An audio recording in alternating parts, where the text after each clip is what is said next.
What's going on, guys? It's GBP baby. Welcome back to another video. Hope everybody's doing well. Hopefully you've watched the last couple of videos. If not, do go check it out. Although I would argue that yesterday's was pretty useless considering price was held so tightly right before NFP.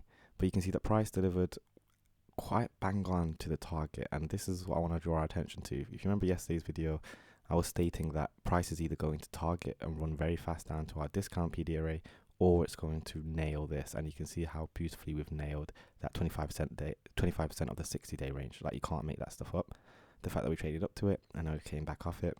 Now I want to see if price does want to continue to the downside, but bearing in mind it is still going to play around in this consolidation.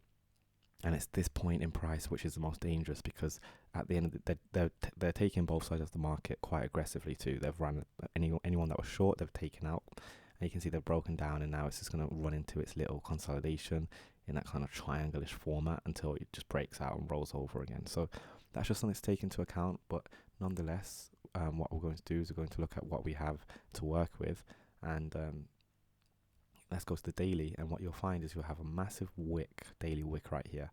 And similarly to the way we got the 25% of the 60-day range, I'm going to be looking at the 25 and 50% level of yesterday's high wick in the premium. So there's this level here, there's this level here. Let me just get rid of this.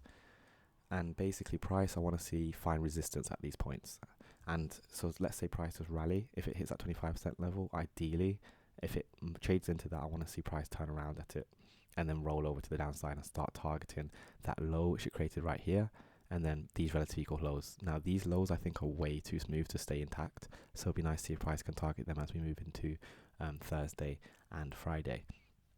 So let me just explain that again. We've got a nice bearish order block right here with the displacement off the back of non-farm payroll after tapping into our premium PDRA, running out buy stops. We had a bearish bias. Remember, we wanted to see price trade down into this discount, and you can see that price is displaced here.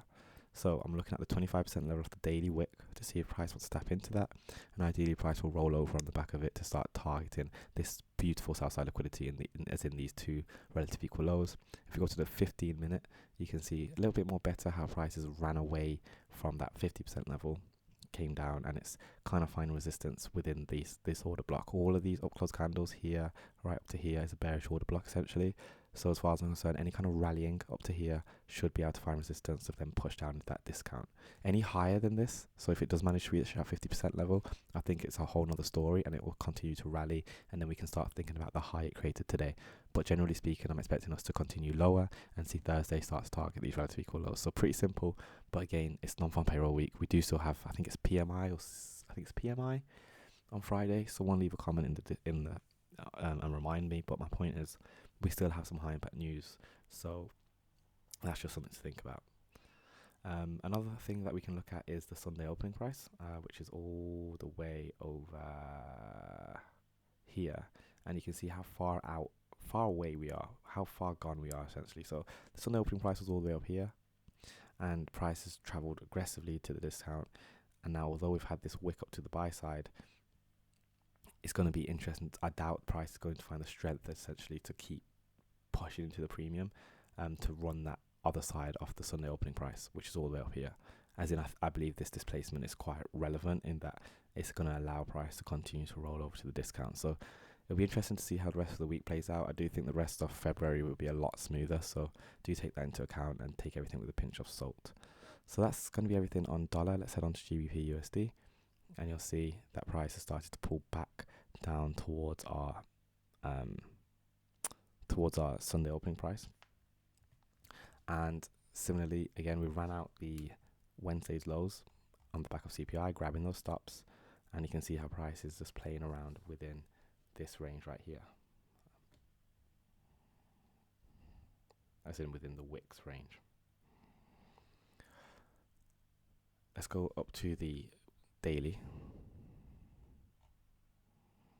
and you can see that with all that's happened right now on the daily level, and I'm going to get rid of a few things just to clear up the charts. We've traded into a fair value gap right here, and we've wicked just below it.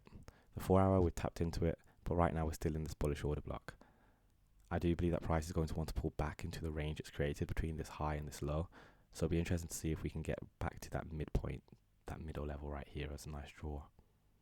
especially the way it's treating this fair value gap from the daily. You see how price is still sitting within it. Essentially, that's hinting to me that price may want to continue to trade back inside of the range. Otherwise, it should have closed outside of it. And the fact that it's struggling to close outside of it gives me hope or potential that price should be able to continue to rally. Also looking at this price action, low, high, lower, low, just about tag that high. I'd like to think that price will find it in itself to start pushing back into the range. And like I said, try and hit some kind of equilibrium point, because the way it's stopping in its tracks, it's not actually taking out this low. And I'll show you what I mean. Like if we look at this low, you can see our price came close to it, but it's failing to get there. It's refusing to take out that low, and there's going to be reason as to why it's doing that. So I want to see price potentially pull back into the range. But yeah, that's interesting. And then finally, let's finish up on Euro USD. And you can see again, beautiful relative equal highs. Absolutely gorgeous, resting above here. Let's get that marked out. Buy side. This high, this high, this high. Very smooth. I doubt price is going to want to leave that. And again, if we look at the way they're treating the wicks, look at that 50% level. Price comes down to it, respects it. Look how it moves away from it quickly. Yes, we're back playing with the range, but it'd be nice to see if price can continue to wander up to the buy side and target that on Thursday, if not Friday, because I do believe there's going to be a lot of sell stops on the back of that. Now, we will move up to the 4 hour just out of curiosity. You can see price is playing in this range. Again, I'm looking at the way the price action, low, high, lower, low, displacement. All that's happened is we've traded into this point of consolidation, which is very classic to return to consolidation points. And you can see how volume is sitting on top of the 50% level. So there's a few things here. Now, although we might not run the buy stops, again, what I'm doing is I'm looking at the range that's been created. So the high is high, the low is low. And looking at that midpoint.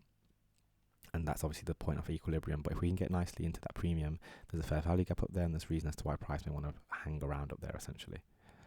But yeah, it's going to be interesting. So that's going to bring us to the end of this video. Honestly, price action is very difficult right now. So again, take everything what I'm saying with a pinch of salt. I don't tend to trade NFP like that. But if I see on dollar that we are respecting that 25% level I spoke about at the beginning of the video, if I see that's respected, as in we get displacement away from it, I will simply jump in a trade and I'll be comfortable. However, if it gets violated and we start pushing back towards that 25% of the 60 daily range and start running towards that high, I don't want to get involved, because essentially I don't know where it's going. Whereas at least if it's to respect my PD arrays that I've got marked out, I know exactly what we're targeting. And remember, at the beginning of this week, I targeted this discount PD array. So if that gets respected, that's in line with my bias. But if it goes against it, I simply don't touch the charts.